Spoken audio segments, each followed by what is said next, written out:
Welcome to the Weights and Plates podcast. My name is Robert Santana. I am your host, joined by Trent Jones, my co-host. Howdy, folks. We are back for another round of lifting and nutrition action. So today... You make it sound so exciting. I know. It's, middle of the week, Halfway there. This is going to be a fun... Over the hump. We're just over the hump here. I say, people don't understand hump day anymore. I say, happy hump day, and I get a few clients that laugh about it. Well, it's better than a case of the Mondays. That's the worst. That's a thing, though. That's a real thing. It's a thing, yeah. It should be in the DSM-5 if it's not already. Somebody's got a case of the Mondays. I mean, they've made up sillier shit in there. They should probably have that in there.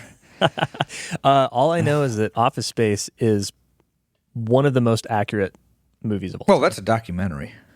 Yeah, well, and if Office Space isn't a documentary, then Idiocracy definitely is a documentary. Oh, yeah. It's not a comedy film.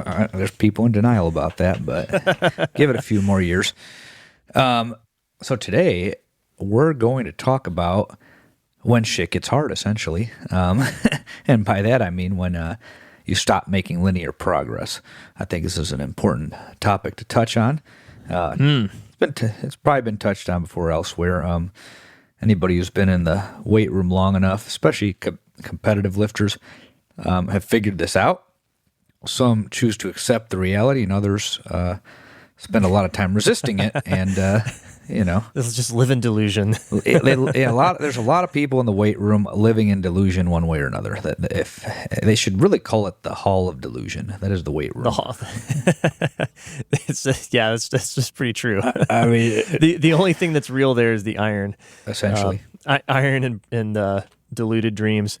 Well, yeah. Let's spell out the problem here of what you're talking about. So, if you've been training like we have talked about in previous episodes, then you're going to be doing a linear progression with a barbell. Mm-hmm. And you're going to be doing the compound lifts, the squat, press, bench, and deadlift, and making linear gains on those lifts as long as you can. But obviously, you can't do it forever. Otherwise, we'd all be squatting 1,000 pounds, and it'd be amazing. But we don't. We run into a wall, and you can't make linear progress anymore. Now, there's a bunch of reasons for that, which we'll get into, but I think the basic problem is you've got people who are training in this manner, and the end period of the linear progression, I don't want to put a date on it, because for some people that might be a month, for some people it might be 3 weeks, some people it might be 3 months or 6 months, but basically however long the LP is, let's say it's a 6-month linear progression. For argument's sake, the last couple months are freaking hard, but people sometimes get stuck when they're trying to move on and move past their sticking points in a linear progression because they have this mindset of, I'm a pussy if I can't lift more weight. Mm-hmm. And sometimes that's true. And that might be true, yeah. That might be very true, right? That is the answer for a lot of people. Or the answer is very simple. They're just not doing the basic things you need to do in linear progression. Their form sucks, or they're not eating correctly, they're not sleeping enough, they're not doing the basic things that you need to do to recover from the stress in the weight room. But for the people who actually are doing everything reasonably correct, you actually have to make some programming changes because in order to adapt to what you can now do in the weight room. And I think some people kind of get in this weird masochistic sort of mindset, oh no, I can't get it. It's just my mindset. I need to, I'll just reset and I'll try it again and I'll get it this next time. And we see a lot of people that get stuck in that sort of endless loop. And it's because of a fundamental misunderstanding of how they're actually making progress, how programming works, how you actually get from A to B in a strength training program. And that's tough to tease out, right? This is where coaches really come in handy because we have the experience, because we've been through it all, of knowing when it's nah, dude, we need to work on your mindset under the bar. And actually, you're just being a pussy. Or maybe we're man, you're really doing everything right. It's time to change the program. And it's also an issue of managing expectations. And part of it is that in the gym business, historically, and this still continues today, and it certainly makes sense why this is done, but we like to market outliers. We'll take someone who's had an excellent trajectory and put it as a testimonial. This guy put 300 pounds on his squat in 3 to 4 months, or somebody like Wolf who squatted 500 on his LP, and I don't know, I don't think that, I don't think Rip is as aggressive as he used to be about this, and also it's just because more people have been exposed to the program now, so we have more data. But, when Rip wrote Starting Strength, it was targeted at 18 to 25-year-old male athletes, that were, high school or he primarily wanted to hit the high school market. And I like the way he tells the story. He's like, we thought high school football coaches would adopt this. And then we learned real fast that high school football coaches were like, oh, we're good, dude. We got this. Right. So, Yeah, they all have their special Nebraska program or whatever that, high that they're going to run. High school football coaches are sentient beings. But I digress. I mean, that's his story to tell. But the whole point is when I first got involved with this, you'd see these big numbers thrown around. And I think that back then, I mean, it's still a niche, but I think back then it was, I guess ultra niche. There was a lot of very strong guys that were drawn to this and that also had past weight training experience, maybe not necessarily doing it correctly and safely like we do now. So you get guys like Wolf. He'd been lifting weights before. He'd been in sports before. And, he ran his LP, and I forgot where it ended. I'm pretty sure, if I remember correctly, it was over 500. Brian Fox, good friend of mine, he was a member at Rip's Gym. He trained people at Rip's Gym. He had squatted 500 just jacking around in the high school football gym, And by the time he got over to the Wichita Falls Athletic Club, he ran his LP to 525. I think on Texas Method, he did like 530 for 5 sets of 5. He tripled 585 on the squat. And he was deadlifting at back then 565 for 5. I got him up to 585 years later for a set of 5. But, and if you read the Novice Effect article, he talks about him and talks about that trajectory, that he got up to 525 for 5, 3 sets of 5, running the LP with a twice a week squatting progression. I'm not here to talk about natural athletes and how they should train. I'm bringing this up because this was what I was exposed to when I got involved. And it was very easy to get into this mindset of, well, shit, I only squatted 315. It needs to be 405 or it needs to be 455. And I don't know that I ever got wrapped up in that so much. I had my own numbers I cared about. Like, I was really obsessed with pulling 500 because one of the things Ripito said that I agree with, and I'll say it for the record, any male with a reasonable set of genetics at a reasonable age, 18 to 45, 18 to 55, I'd even go so far as to say that, can get to a 500 deadlift if he puts in the work, and that could take some time and dedication, and it could turn into a second job, but it's an achievable deadlift for most males of mediocre genetics that are willing to put in the time and effort. It's not, I agree with Rip, it's not that heavy. So I subscribed to that. I put the work in and I did it, and I'm glad that I did. And it was fun.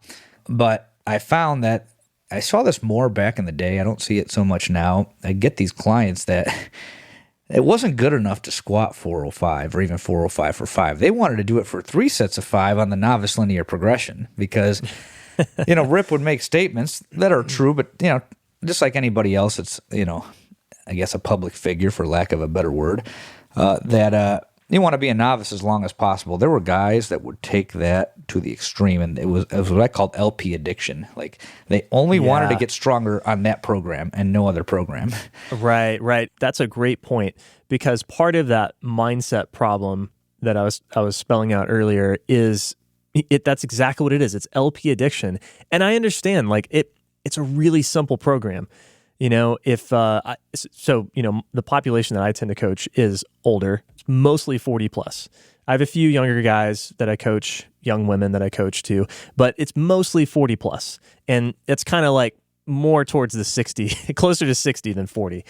But even then, some of these guys, they like it because it's really simple. Mm-hmm. They go in, I know exactly what I'm going to do. I'm going to do 3 sets of 5, 3 sets of 5, 1 set of 5. I'm going to alternate like one exercise. Maybe you add some chins and barbell rows or cleans or whatever later down. But that's it. It's super simple. And all I do is I just make sure that I'm adding weight and I know I'm getting better. I know I'm progressing. And I get it, man. There's no mental overhead with that model. It works super well. It's super simple. It's easy to track your progress. If you're adding weight to the bar, you're getting stronger. Bottom line. Unfortunately, you can't do that forever. No. I wish you could. Like it just gets complicated after that. I mean, I want to get it doesn't get absurdly complicated. I think people way overcomplicate it beyond this point, but it does get more complicated if you want to keep going past that point. But yeah, that's a great point. A lot of people do get addicted to LP, and I think it's because it's very simple. It's very easy to track your progress. And it's also, it gives you the reward, the little mental reward of setting a little goal. It's like, today I have to squat 5 more pounds than I did last time. That's my goal for today. And then you achieve it in a 1.5 hour session, and it feels really good. It feels really good to constantly be setting little goals and achieving them. It's not very gratifying to train like an intermediate or an advanced lifter. We're going to get to that. Yeah. That's kind of what inspired this. It's funny, like when I was younger and I first started lifting, me and my friend Mike bought into the whole, bulking phase, cutting phase, right? And ate a bunch of food, gained a bunch of weight. I benched and squatted and did dips and pull downs and then just a bunch of arm work and whatnot. And the first time I did that was when I was in college and I had the meal plan. So I'd get like 2 trays of food each time the cafeteria was open, and then I'd eat stuff. Did you have the endless milk supply where you could just get whole milk? My friend had that shit. Oh wait, no, we did have that. Yeah, we did have that. We had that. Yeah. Yeah, at the university cafeteria we had, it was like a 50-gallon milk machine that you could get as much as you want. I didn't understand macros. I understood that you had to gain weight to gain muscle and needed to eat a lot of calories to gain weight and needed a lot of protein. So like any other person, I try to make that process somewhat easy by just getting high-calorie foods and not having to eat a ton of food. So you get fat, right? You eat fat. Yep, And I got what I used to call "quote unquote" fat and strong, but I actually wasn't that strong. I mean, I squatted 315. I think I benched like 205 or something.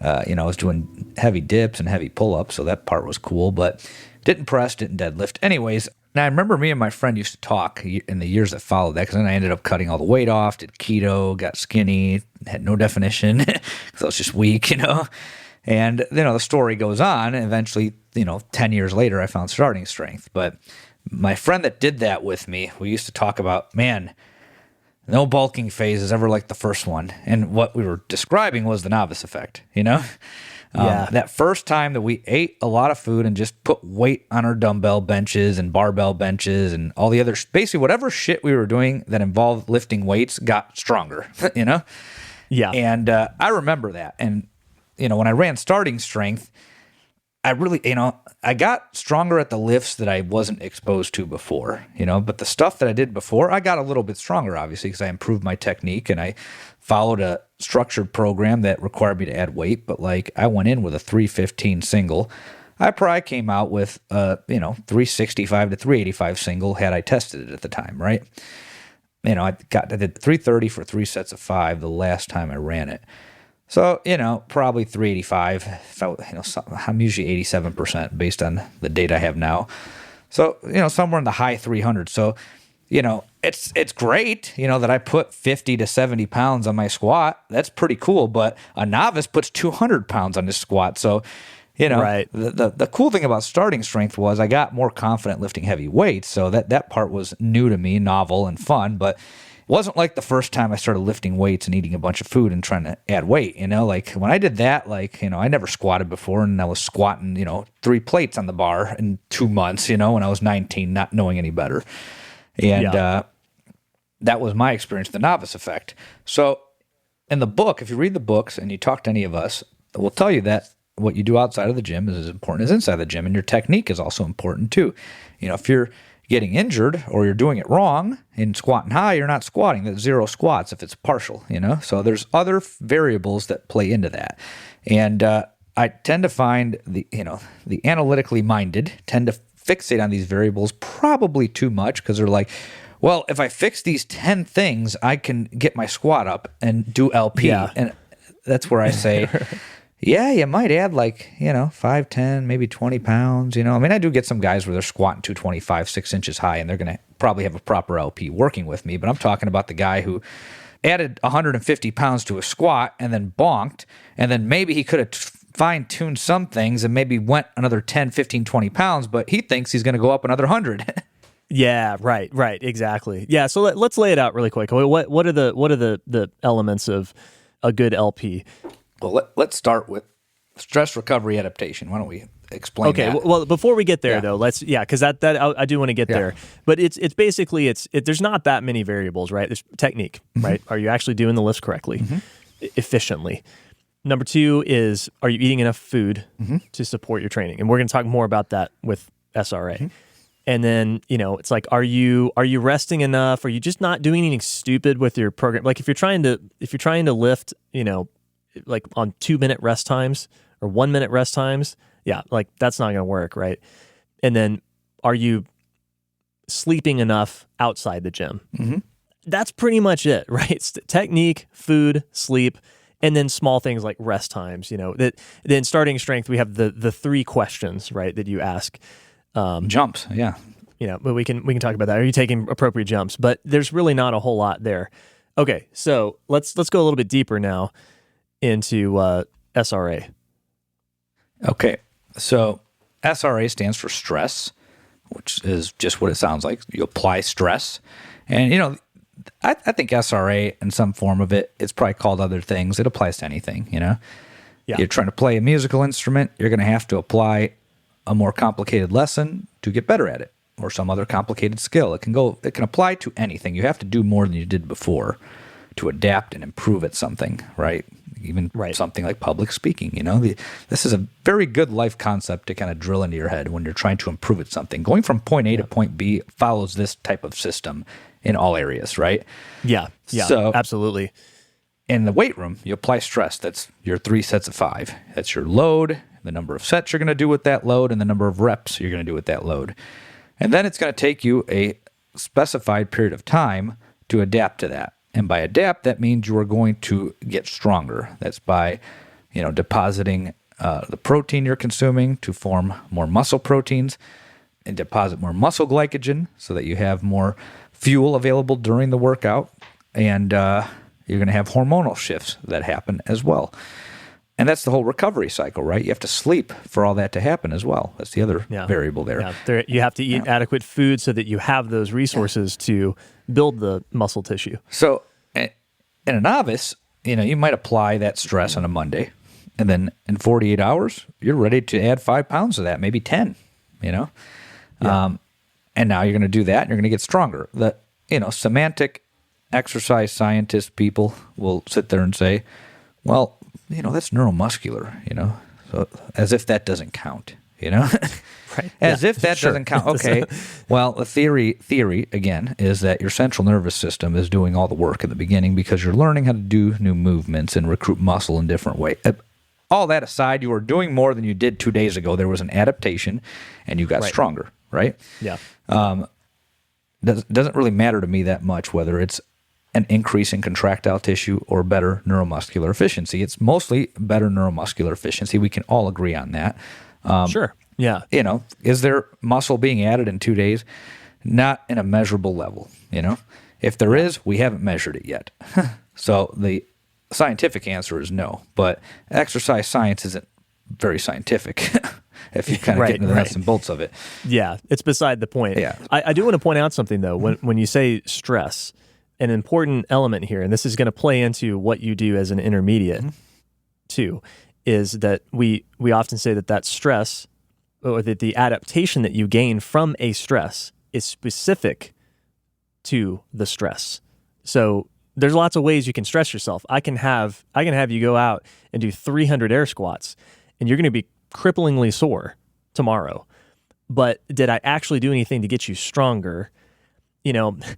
Maybe if you're like straight off the couch, right? But I'm not actually getting you stronger in the way that a linear progression with a barbell is going to get you stronger. Yeah, just because that's not going to get you 100 pounds in your squat in a couple months, is it?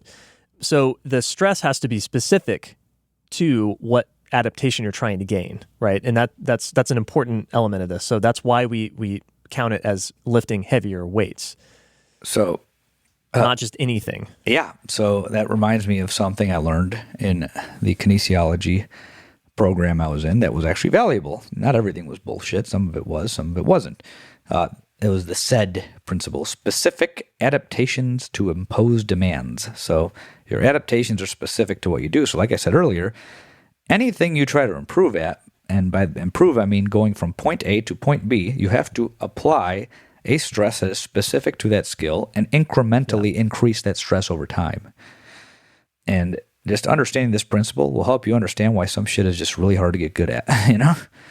For a lot of people, they just don't train, you know? I mean, obviously you have to have a certain genetic endowment to get to certain levels of various skills, but also you have to train. And I've learned through working with many, many people that training is not conducive to quote unquote normal life for most people. You know, it's the second job essentially. And, you know, I'll go into that. So yeah, so you have your stress recovery adaptation cycle. So you're a novice. 2 days from now, you can add weight to what you did today. 2 days from then, you can add weight to what you did then. And this can go on for a period of time. How long? I have general ballpark. So if you are a rank novice, that means you have never went in the weight room before and never performed any of these lifts with a barbell before in your life. Not, oh, I fucked around the weight room in high school for a few years and then I stopped for 10 years. No, that is not a rank novice. A rank novice, probably the best example of this is probably an 18-year-old kid who's in the weight room for his first time. That's a rank novice. Or somebody who's 45 and worked on a computer and played video games when he was a teenager and never went in the weight room. That's a rank novice, right? What is not a rank novice was me. I had been fucking around in the weight room for 10 years. There were 2 exercises I really didn't train, but I'd been exposed to before. And I ran the linear progression. And we'll talk about how my progression went versus a rank novice. That's where I'm going with this. So a rank novice might be on this program for 6 to 9 months. And you listen to me and say, how can you add weight to the bar for 6 to 9 months? Well, because his first squat is 75 pounds. You know? Right. You know? maybe not. Maybe not. Maybe it's 45. I've had males that started with 45. I had freshmen in college. I remember I was not a freshman. I was a PhD student, but I had a freshman who was 18. And he had to start with the bar. That's 45 pounds. So he probably, he put like 300 pounds in his squat, you know? Yeah. So that's the neuromuscular aspect, right? You know, maybe it's not that heavy for this person, but he doesn't know how to use his body yet, you know? So that you have to factor that into the trajectory, right? So a rank novice who's never done this before and is doing this for the very first time in his life, not somebody who's resetting, or not somebody who's done bodybuilding, or not, if you've been in the weight room, you're not a rank novice. You were, you might be more novice than you think you are. You know, you might think, oh, I've been in the weight room for 10 years. 10 years, I'm advanced. No, you're not. You've gotten to a point where it was easy, and then, you didn't really train. So a rank novice might be on this for 6 to 9 months. And if you think about it, okay, if he started with 45, in a month, he puts 90 on it. That's 135. In the second month, let's say he puts 60 on it. That's 195. In the third month, he puts another 60 on it.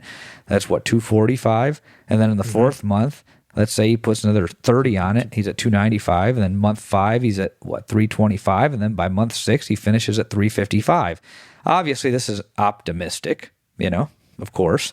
Doesn't happen all the time. Some guys never break 300 pounds on the linear progression. That happens. Right. There are reasons for that. But, this is let's say that happens, right? So for a guy to start with 45 because he's 130 pounds and 18 and has never lifted before and going to 365 or 385, that's not unusual, It's not typical. I'm not saying, so if we want to talk statistical terms, it's not the mode, Right, it's not the right. mode, Yeah, So yeah, I'd say, typical. I hate throwing numbers out. I do too. Because you realize, like, the more that you do this, it's really specific to the population that you train too. But I'd say, it's more typical for a male doing a linear progression to get, I don't know, somewhere between 275, 315, 335 in their squat. I'd go even somewhere broader. in that ballpark. I would say 200 to 300 pounds is okay. Yeah, sure. Fair. There's plenty of guys that squat 235 on their LP. Yeah, there's guys that get to 365. I got to 330, but I had lifted weights before, so that's talk about the trained novice, right? The modestly trained novice, I was a modestly trained novice. There's also lightly trained novices too, but I'd been in the weight room before. I had squatted, and I'm glad I have video evidence of this. I squatted a 315 squat below parallel. It was wrong, but it would have been legal in a meet. But it was below parallel. It was below parallel, so it was legal in a meet, but it wasn't the most efficient way to squat. And I hit that the month before I started LP for the first time. So I was not a rank novice, I was 167 pounds, and I can squat 315. So then I ran the program, got injured, ran it again, got injured again, ran it a third time and got to a good spot. Either way, the first time I ran it, got 295, got injured. Second time I ran it, got to 330, got injured. Third time I ran it, got to 335. So obviously that's when I just was like, okay, I keep this happening in the same spot, All these little fine-tuning things I can do might put another 10, maybe 20 pounds on it, But that's for the squat, right? So if I was to convert those 5s to 1RMs based on what I've learned about myself as an advanced lifter, I'm usually about 87%. I'm not the most efficient lifter. So let's look at that. So 330 divided by 0.87. So I was about 380. I called it right. I said 365 to 385, somewhere in that range. So okay. Let's say that I could have pulled off 380 back then. That would have been 65 pounds on the squat in about, when did I hit 330? In about a 3 to 6 month period, Yeah. Because I got hurt the first time, then I had to restart, then I hit 330 by the end of the year. So, right. So you went from 315 to 380. Yeah, so I put over a legit LP. Yeah, so I put 65 pounds on the squat in 6 months, whereas a rank novice is putting 200 pounds on the squat in 6 months, or maybe 300 pounds, depending on the genetics of the person, right? But in contrast, so here's what gets relevant. So let me bring up the bench too, because if you're a male and you've been in a weight room, chances are you've been benching since the first time you went in the weight room. Exactly. I don't know how it is in high school weight rooms now, but for the longest time, it's how much can you bench, bruh? If you went, and I started performing. I did my first bench press in 1999. I was 15, and my friends were already doing 95, so 25 on each side. And I tried that. I had to get it lifted off my chest and started with the bar, 45-pound bench. By the end of high school, so that would have been 3 years, 2002. And mind you, I was only lifting 3 months out of the year because that's the only time I had access to a weight room. It wasn't quite as easy as it is now. I went during preseason swimming and then a little bit during season. And then after that, I didn't lift for another year. So it wasn't quite continuous weightlifting in high school. But, by my senior year, I think I hit 185, 195. So I put 150 or so pounds on my bench over 3 swim seasons, with 9-month gaps in between, And, then in college, I started doing it consistently. And by the time I got to starting strength, I tried a version of 3 sets of 5 that I've talked about in other episodes, the Reg Park 3x5 or 5x5, they called it. 5x5, yeah. Reg Park 5x5, which was really 3x5 with 2 warm-ups, but whatever. I ran my bench press up to 215 for 3 sets of 5. And, my 5-rep bench was probably in the high hundreds before I started, lowering the reps, because I had done low-rep training before, but it was only for a month at a time. So either way, with RIP and starting strength, I discovered micro-loading. So I bought the fractional plates, and I was like, well, I'm going to get my bench up now, bruh. I'll get to 2 plates, Yeah, 2.5 pounds at a time. So I bought those, and I was able to get from 215 to 17.5, 220. Then I got the 2 plates for the first time, which was awesome. Then it got kind of hard at 230. And then with several resets because, this variable or that variable, maybe if I sleep better, or maybe if I eat a little bit more, or maybe if I do this or I do that, I thought I could get more out of it, and honestly, I put another 10 pounds on my 3 sets of 5. By the end of it, I think I ran LP several times between May of 2013 and probably June, July of 2014.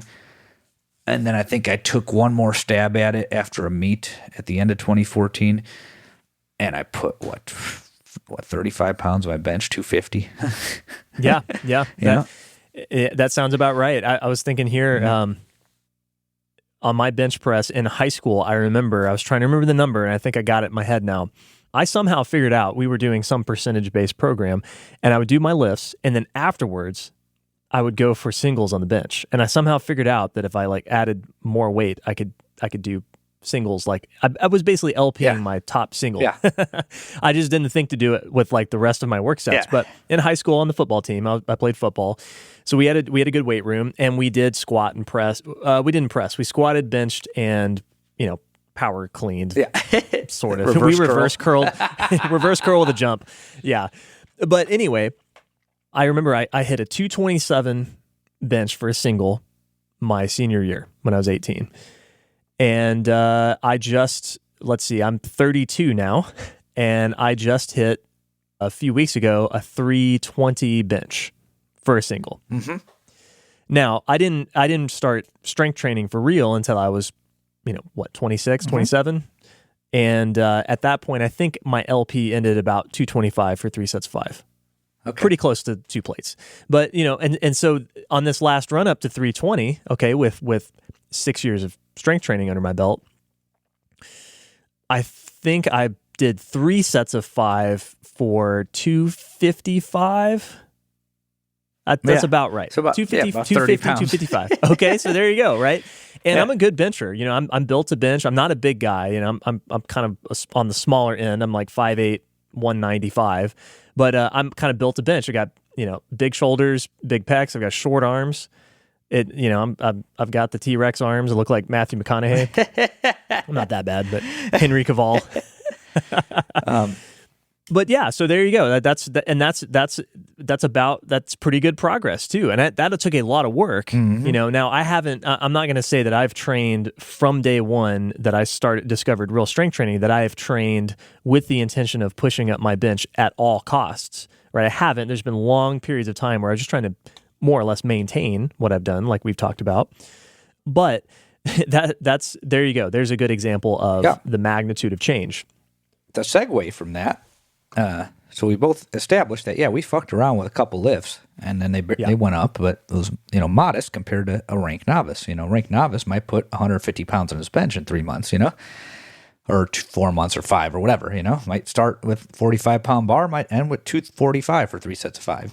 We've seen that. We've also seen 185 for 3 sets of 5. So don't do the thing we're trying to tell you not to do and get attached to these numbers. We're just throwing shit out there, but for the reason of you not getting attached to these numbers. You don't have to get 245 for 3 sets of 5 on the novice program to be worth the shit. That's bullshit. It's all in your head, so get it out of your head. So there were 2 lifts that I didn't really train. So I deadlifted before this, quote unquote deadlifted. I mean, anything's legal in a meet as long as you don't hitch it. So I guess I deadlifted. I had no idea what the hell my back was supposed to be doing. And I know I was doing it wrong because I never saw the point of deadlifts, because I'd be like, well, that's a lower back exercise because that's what will get sore, So, I did it because it was in the Arnold book, and I did it when I was in 1920. And then it would show up periodically in one of the magazine programs. I don't know if people still follow those anymore because everything's online now. But back in my day, we had muscle magazines. I liked Muscular Development because the guys looked ridiculous and it was funny to look at. We're like, these guys are obviously on drugs, they look like fucking mutants, So it was just funny to look at. And then we would laugh about how they'd show the bodybuilder who's all like, 280 pounds and ripped with veins, and he's sitting in the fucking locker room with, work boots on and the cutoff jean shorts, pouring the protein powder. Do you remember that? Yeah. I remember seeing the covers. Yeah, and a stringer. He'd wear a stringer with cut-off jean shorts and steel toe boots, and he'd show him pouring the powder on the bench in the locker room. So the visuals were funny. I think I actually found most of my programs at that time, probably bodybuilding.com and various other websites, but also the magazines. And I just never trained the deadlift. I mean, we're designed to pick stuff up, so your deadlift will accidentally get to a decent number somewhere if you're a male, somewhere in the 200 to 300 range without a whole lot of effort, Females will get to at least to the low hundreds, Typically girls 135. Yeah, I don't get too many girls that walk in and are close to 200. I have to train that. It's right. Pretty easy if they're committed to get to 200. My girlfriend does it. She's, built for endurance events, but when she trained, she got to 240 or 250, Anyways, so the deadlift, I had a 315 deadlift or a 320 deadlift and a 315 squat, right? A 320 deadlift for a male is not that heavy, especially a young male. I was 29 at the time when I did starting strength, 28 turning 29. So a 320 deadlift for a 29-year-old male who could squat 315 and who's otherwise healthy and of mediocre genetics. I have a 24-inch vertical jump. It's not impressive, but it's not piss poor either, you know? So it's just not heavy. So there's obviously a lot of weight. There's a lot of room on the bar to improve, right? And I understand that now. At the time, I'm like, oh, 3 plates is so much weight, you know? And, when I saw the 500 number, there was like a thread where Rip's like, there's not too many 400s and 500s in the gym anymore. And I'm like, he's right. I can't do 400 on anything. And I'm like, well, I want a 500 deadlift, you know? So anyways, I hired a guy. We cleaned up my technique to a point, and I got it even more refined over the years. But what happened was that when I got injured on the squat, I was still able to deadlift. Because then Rip, I went to the seminar and he turned my toes forward and I was able to pull heavy while I was healing that adductor injury. Funny thing now is I could squat over 100 pounds more than I did then, and that hasn't happened again. Knock on wood. Everybody hear that? You know? Yeah. Yep. So the technique is a big part of it. That's why I bring that up. Not because I think I'm impervious. I do not want to get fucking hurt again. I really don't. But I'm just pointing out that, I've since put 100 pounds on my squat and I haven't had a relapse of that. Occasionally I'll feel that area get aggravated and I just kind of dial it down, But the point I'm about to make is that when I ran the deadlift up and my squat was being nursed, I think my deadlift was 330 for 3 sets of 5, and my deadlift was 330 and my squat was 335, or my squat, they were both 330. They were within 5 pounds of each other, the deadlift and the squat. And now I remember now, I deadlifted 335 for a set of 5, and I squatted 330 for 3 sets of 5 when I got injured. And so I put 15 pounds on my deadlift, and there were reasons that it wasn't more that I learned later. And then I go to the seminar, and I'm half hurt, and Rip figured out a way to get me to pull. I pulled 315 that day, so 15 pounds under where I left off, because he pointed my toes forward. And during the Q&A, he said, if you're squatting more than you deadlift, and you're not squatting and deadlifting 600, you fuck something up, And then I'm like, and then I raised my hand later on, and I'm like, my deadlift's 5 pounds ahead of my squat. And then Wolf is like, not until 600. So I took that to heart, and he was right, because turns out I have pretty good leverage for the deadlift. I have long arms, So there was no reason for that shit, except for the fact that I was doing all back. I wasn't engaging my legs. I didn't understand how to get the bar off the floor. I didn't understand that it feels worse than it actually is.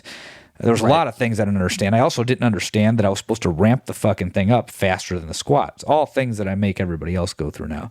So I was able to get my deadlift up to 395 for 3 sets of 5. Then I had a meet that interrupted that. Then I came off the meet and got to 405 for 5. So I put a total of 85 pounds on the deadlift. In terms of 1 RM, I think I got my deadlift up to 525 since I started training 8 years ago. And my squat's at 445 the last time I did it. So I put about 130 pounds on the squat, and I put 200 pounds on the deadlift. 205 pounds on the deadlift. Now, why is that? Well, because the deadlift was undertrained, and the press was another one. Like, I think my press was like 135, 140. I couldn't tell you. I mean, I tried, I did strict press for about 2-3 years before I found starting strength. So my form, I was doing dead stop presses. My grip was probably off. My elbows are probably much more minor problems than the squat because it's not as complicated. But, I went from 145 back then, that was 8 years ago, and I'm at 225 now. And my set of 5 was probably in the low hundreds, and then I got it up to the high hundreds. So there was a big linear progression there. But you also got to consider, I have long arms, which I think help on the press. I'm a swimmer, or I was a swimmer in high school, so I used a lot of shoulders and lats, a lot of rotation going on there. I had very strong chin-ups, and I think chin-up and press strength are strongly related. So, I was able to do weighted chin-ups with 100 pounds over my body weight before I did starting strength. I swam for 3 years, so my press had a substantial improvement between leverage, experience using those muscles in another context, and the antagonist muscles, the lats and the shoulder extensors were strong. So you got 2 lifts there that were barely trained, And the delta on those was much bigger than the 2 that I've been fucking around in the gym with for 10 years. So that's my point there. So it's kind of long and drawn out, but my point is that I was more novice on the press and the deadlift, and I was probably closer to intermediate on the squat and the bench. But the point is I was not a ranked novice at any of it. I was not a ranked novice. Yeah, that's a great point. So to kind of tie that point up, if you've done the lifts before, even if you did them badly or you didn't actually train because you didn't know how to train, you're going to have a lower ceiling. Well, I won't say a lower ceiling. You're not going to make as much progress as quickly as you are on the things you've never done before. And I think this is more true the more exposure you had earlier in life to it too, right? So if you're in high school, like I half squatted 315 in the high school weight room, okay? And it was horrible technique, and I half squatted it, it was 6 inches high, but at the same time, like I put 315 on my back and I went down a little bit and came back up. I'm not going to have as much room to grow because I did have some exposure, and I was young then too. I was 17. It's different than if you start doing that and you're 25, or if you're 35 or whatever, right? So that's a great point when it comes to managing expectations. And I just want to make this point too, because you said it earlier. I want to reiterate it. It doesn't matter what your number is at the end of linear progression. It just matters that you run linear progression, right? I don't care where you end up on your squat. If it's 245 and you gave me an honest LP, great. If it's 225 and you gave me an honest LP, great, right? Most guys are probably going to be higher than that. Most guys are probably going to be 275, 305, 315, whatever. But the point is, the number doesn't matter. It just matters that you actually do the program and you give it a good, hard college try. But that's a good expectation setter for people because the point is, yeah, go ahead. We're looking for progress over time, not magnitude of progress. Mm-hmm. That's a good way because to put it. There's so many things that influence that. I'm training a young man right now. He's in his mid-20s, and the dude's got pretty good genetics. He's tall, but the dude's really lanky. So his deadlift, his hips are higher than his shoulders when he sets up for the deadlift. Okay, his back is entirely under moment force, right? So the guy has a huge problem breaking a deadlift off the floor. He's probably going to have a lower ceiling with his deadlift than he will with other lifts. It doesn't matter. I don't care where he ends up in his number. I just care that he learns how to deadlift well with good technique, and then I care that he actually runs out LP. Yeah. A good way to think about it is, if you fucked around in the gym, you are closer to your ceiling than you would have been if you had called us first. Yeah. And, that might be hundreds of miles away, or it might be a few feet away. It just depends what the hell you were doing, Yeah. And, just to give you an analogy. Yeah, so that's pretty much how it goes, like your progress tapers off and the demand for recovery gets greater. A squat that's heavy on Monday cannot be incrementally loaded on Wednesday now. You have to incrementally load it on Friday. A deadlift that you were able to do twice a week, you can now do once a week. Let me back that up. You might be able to deadlift 3 times a week in the beginning. Then you might have to deadlift every other workout and have a lighter pull in between.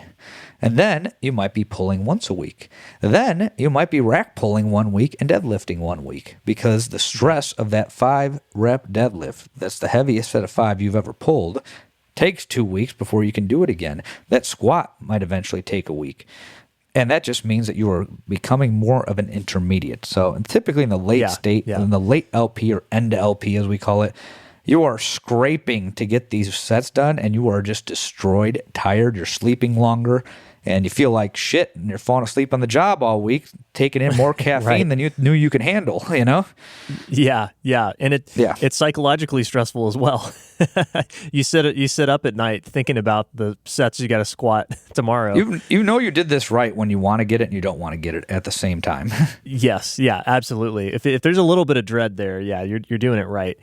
And so when you're, I think this is important to parse like what's happening here, because this is really important. When we get to intermediate and advanced training, you got to understand these concepts at least a basic level.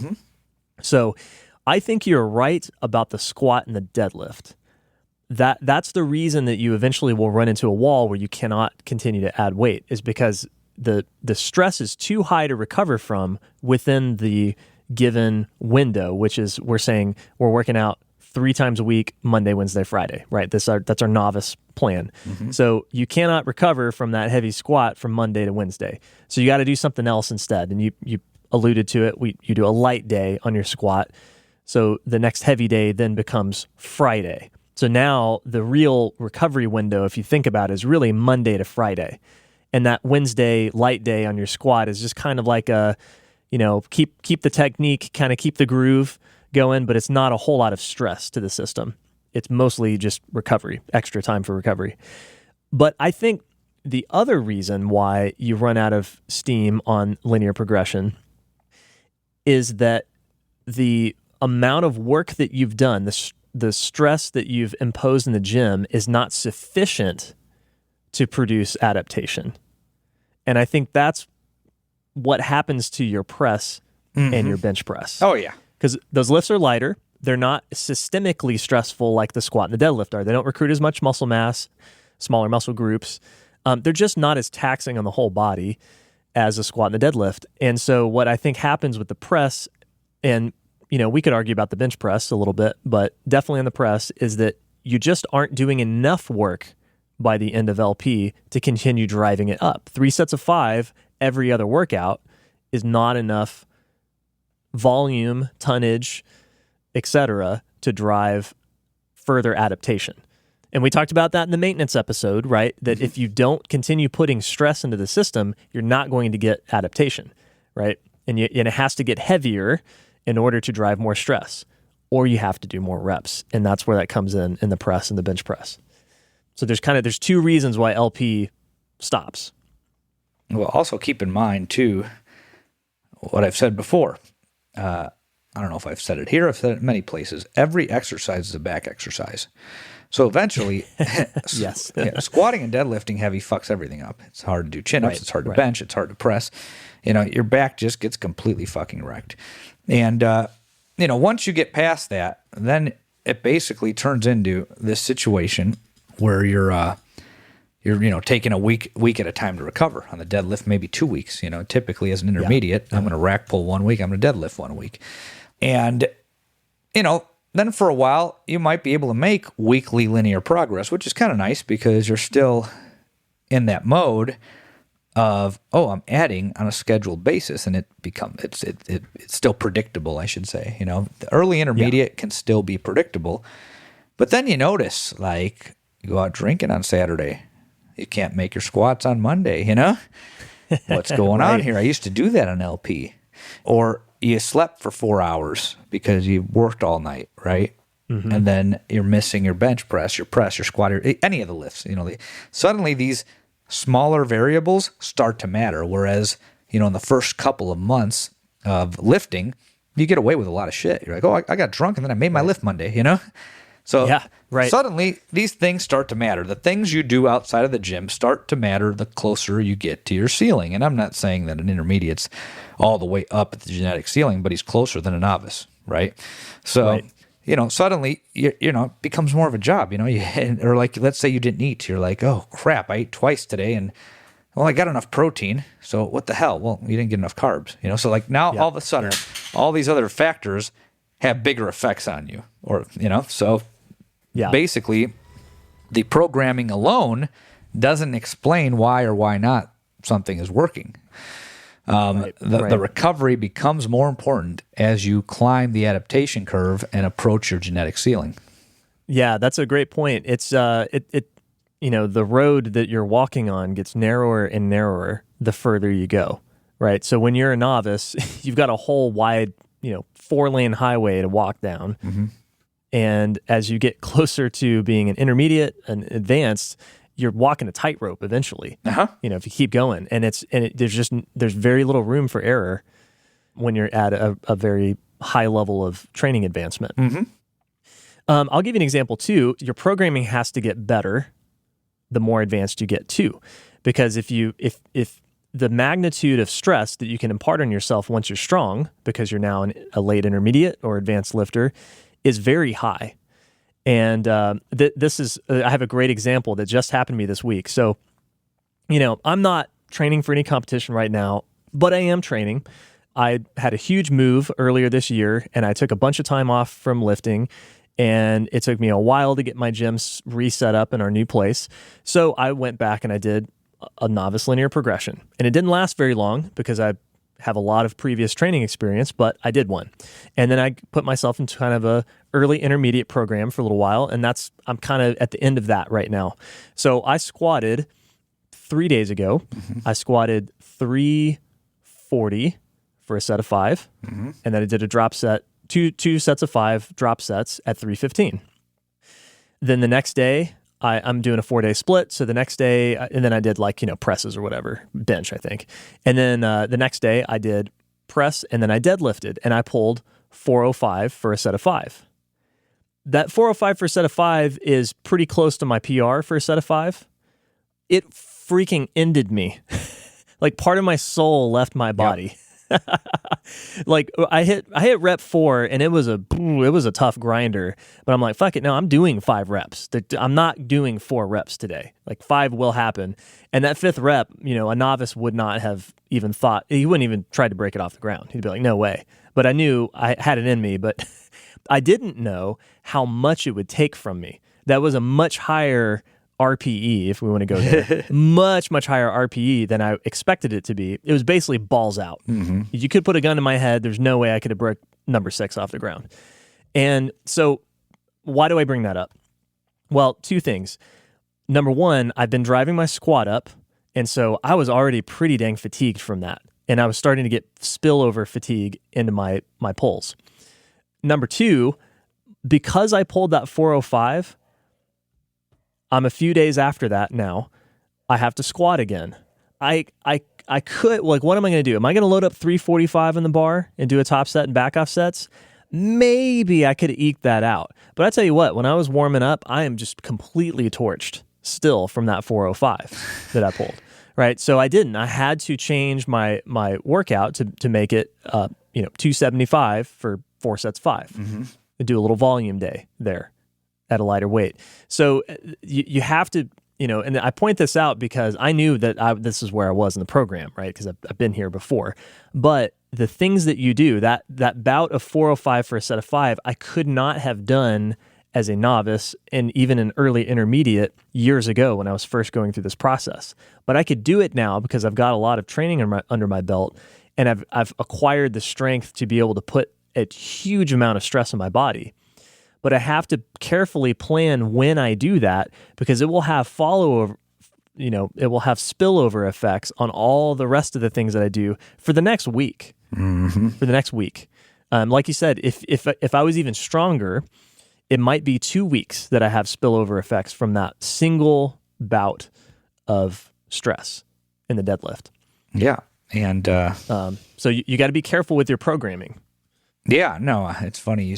I just hit 405 for 5 on Monday, so maybe we should race. I just finally got back up to that. But that's very important to consider. The progress is a cumulative thing once you get past that novice LP. Just showing up one day doesn't mean you're stronger the next day. So I always get that thing that people say, oh, why am I weaker? I've done this a million times. And I get these breakdowns, And I have to explain that, the same thing with diet too, with fat loss, same kind of thing. It's a cumulative thing. Losing fat is a cumulative thing. It happens as a result of many days of low calories, and then you lose body fat. That first week you lose water weight does not count. Once you're into week 2 or 3, you're losing body fat as the result of what you did 7 days at a time.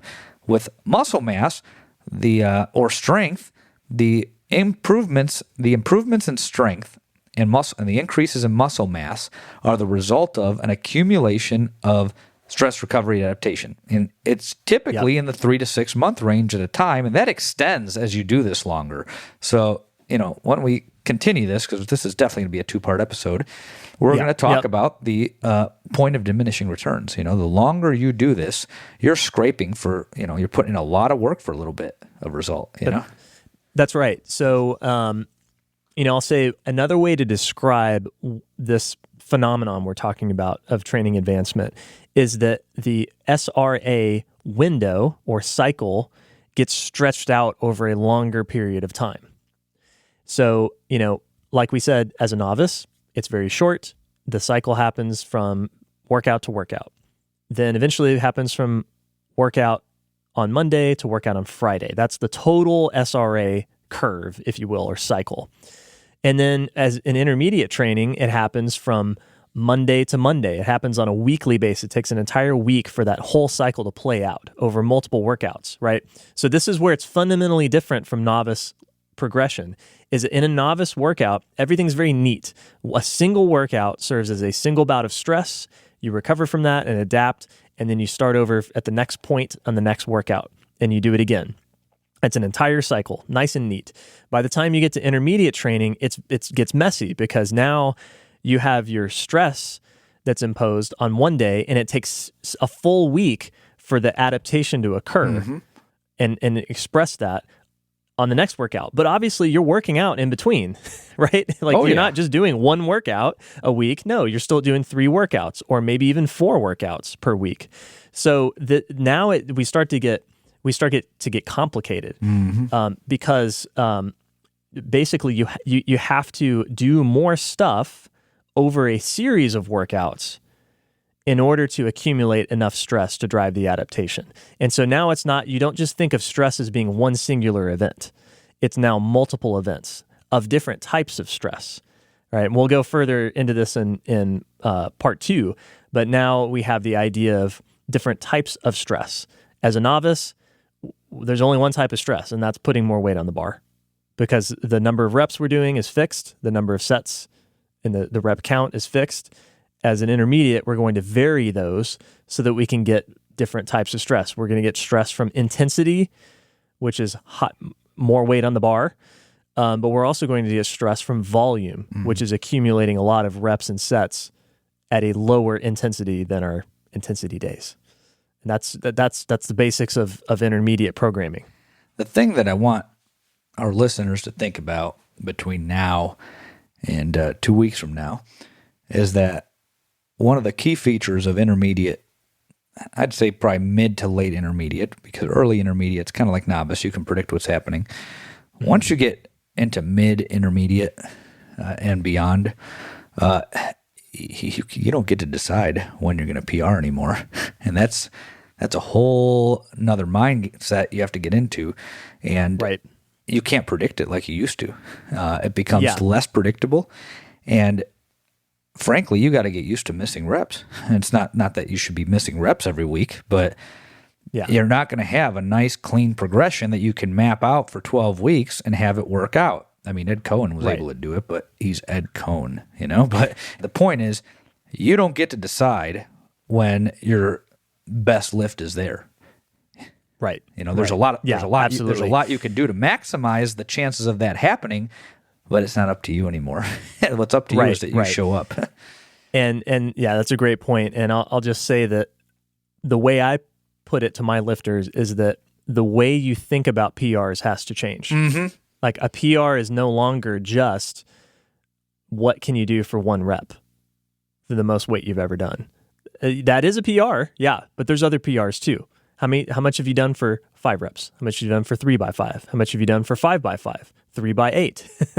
And then as you get more advanced, you're even looking at speed. We'll talk about that again. But how fast did you lift that? How easy was it versus the first time? That's a good point. But so we'll definitely, let's save that one for part 2, because that's an important part of tracking progress as a more advanced trainee. That's what I really wanted to talk about, and I had no idea how much there is to unpack on this topic. There's a whole book that Rip wrote about this, by the way. It's called Practical Programming. Yep. I'll mention it, but don't worry about it, because nobody actually reads that book. No, and then they ignore the part about it being nonlinear, less predictable. Yeah, exactly. So the joke is about practical programming is nobody reads it, but maybe some people crack the first chapter, maybe the second chapter, which are great, by the way. If you only read the first and second chapters of Practical Programming, you'll be better for it. But then what happens is everybody basically just goes like, yeah, you know what, I think I'm an intermediate. Let me just go straight to the intermediate templates, right? And they look at it, they look at the programs and under the intermediate section and like, oh, great, let me grab one of these templates. And they're not templates at all. No, they're not. They're not templates at all. If you actually read the book, which you haven't, they're not templates.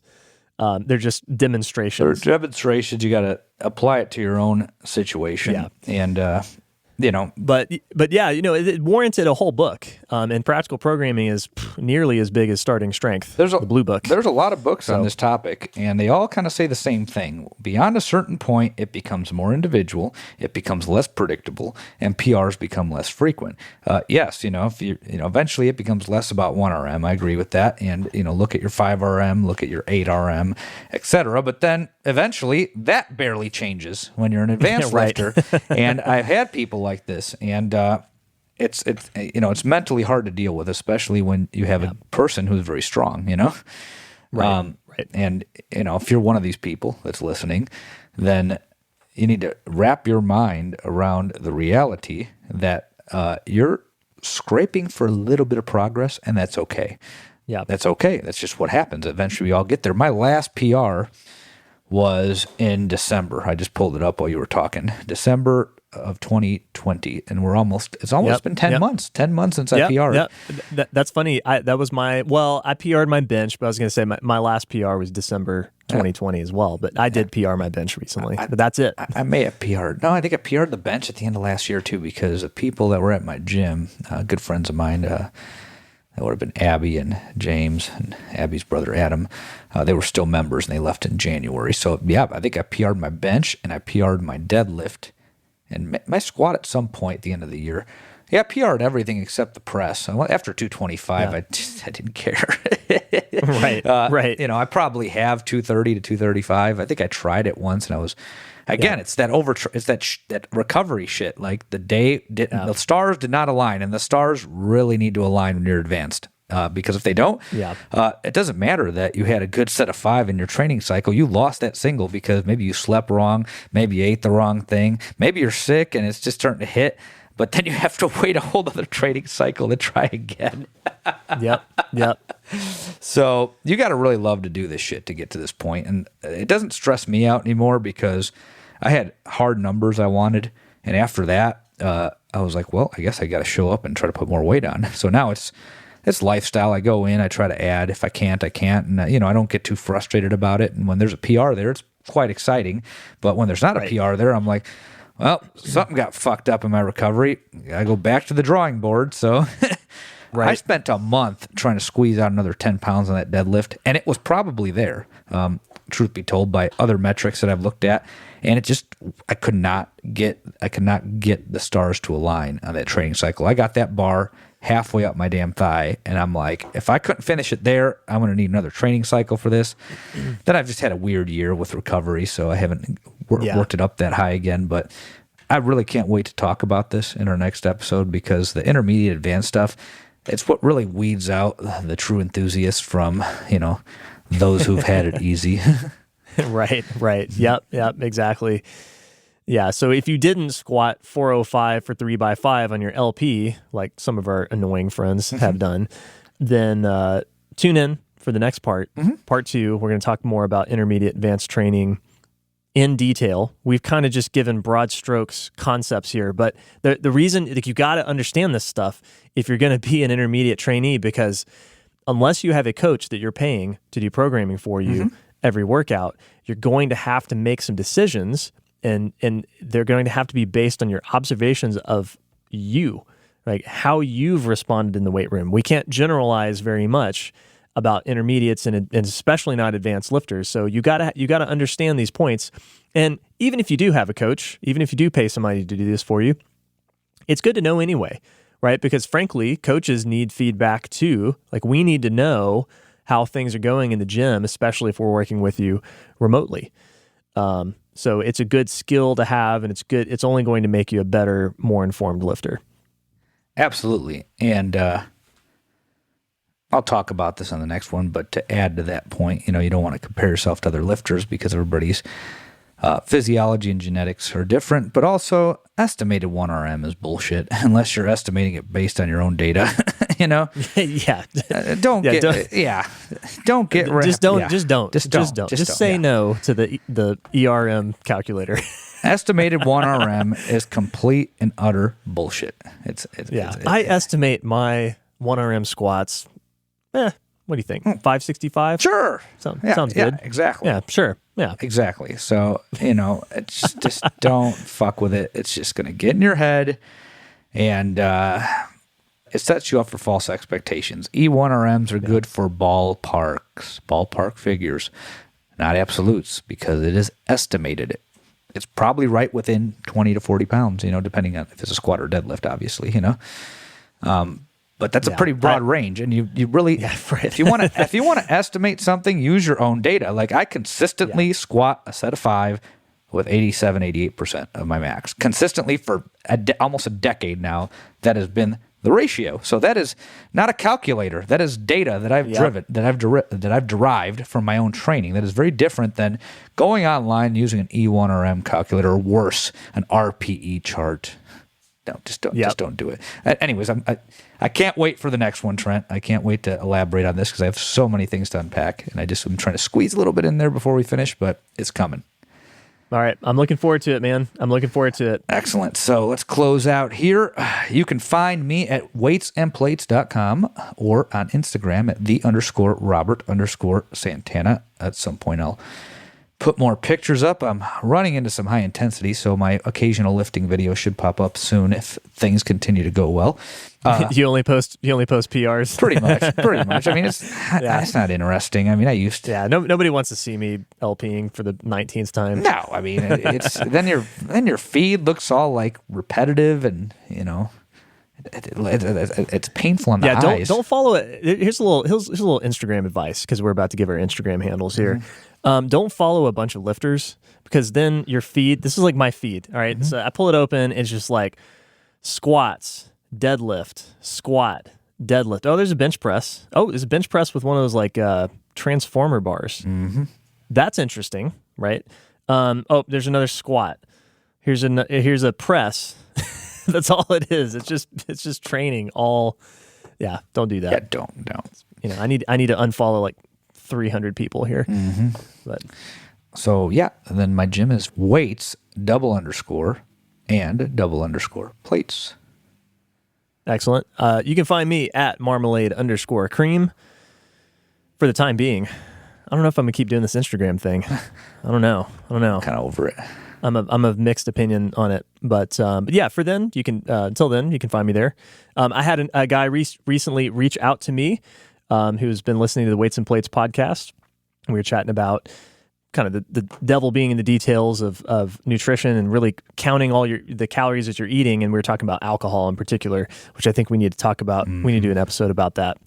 That's a big one for people. And and the guy had he had another training concern that came up that we chatted about, and hopefully I set him on the right path. So reach out to us, send us questions on Instagram, and if you want to hear about something in particular, let us know. We'll do it. Excellent.